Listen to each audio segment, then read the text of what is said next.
Well, hello, and thanks for joining us for another episode of ODOS, where we teach you to better your cooking skills one dish at a time.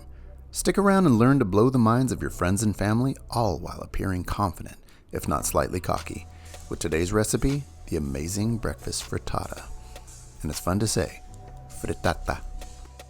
And if you're new to the channel, join the family by clicking like and subscribe. We will love you forever.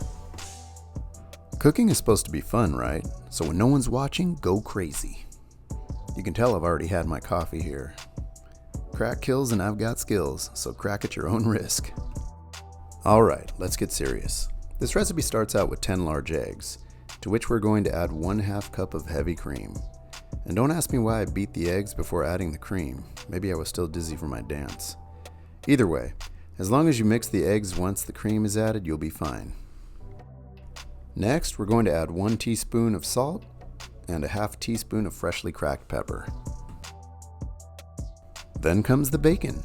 About 6 to 8 thick cut slices should do, depending on the thickness. I like to stick my bacon in the freezer for about 10 minutes before chopping so it's easier to work with. When handling your bacon, things can get slippery, so use caution. We're looking for about a 1/4 inch chop here. Then we're going to chop 1/2 an onion and 1 bell pepper. And then it's time to get that bacon going in your cast iron skillet. Oh yeah, if you don't have one, go out and get one right away, and then come back and rewatch this video with your brand new cast iron skillet, which you will use for so many things. We're browning the bacon, by the way, and when that's complete, we're going to drain off all the fat, leaving about a tablespoon so we can saute our bell pepper and onion. And just look at that color. These vegetables are so fresh and delicious, and their bright flavors are going to perfectly complement the saltiness of the bacon. So after a few minutes, when they start to become tender, we're going to toss in our spinach. And pretty much right away, we're going to turn off our flame and let our pan start to cool down as we mix in the spinach and let it wilt. As it wilts, the pan continues to cool.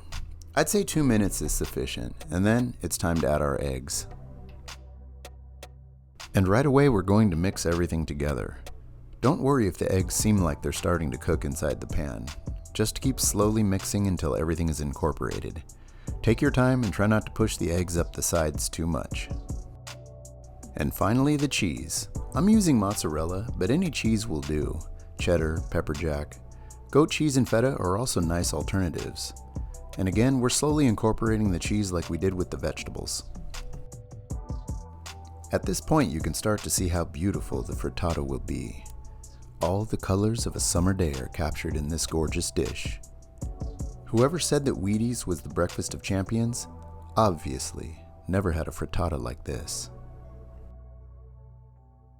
Carefully put this into a 375-degree oven, and we're going to let it cook for 20 minutes. Voila, your masterpiece is ready. Just look at it, and it smells amazing. Here at ODOS, we believe that good food isn't just nourishment. It can be a hobby, a creative outlet, even boost self-esteem. And if you're slogging through the dating scene, a work of art like this frittata can increase your odds of getting a little extra love. Shout out to the fan that wishes to remain anonymous. All kidding aside though, developing the skills to create delicious food can only better you, and those around you. So stay gold, pony boys and girls, because the way to someone's heart is always through their stomachs. As always, thanks for watching.